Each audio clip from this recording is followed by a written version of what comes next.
We've got a question here about finding sales commissions. And the way commissions work is they're a percentage of a person's sales. You notice there's that word of that keeps coming up over and over again in these percentage problems that we've been talking about.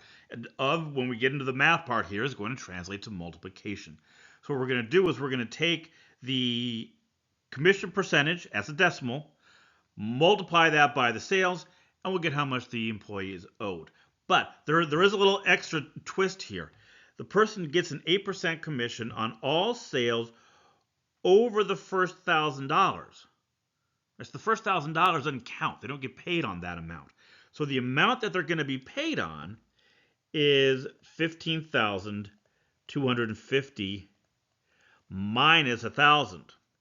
Right, so we're going to need to calculate 8% of 14,250, not 15,250.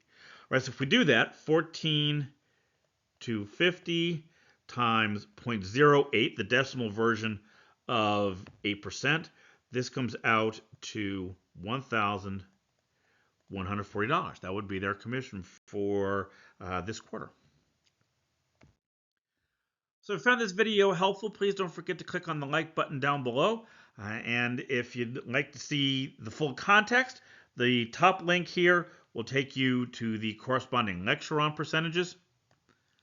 And the lower link will take you to the next example where we talk about a situation where you're trying to calculate the percent discount on a product that's on sale.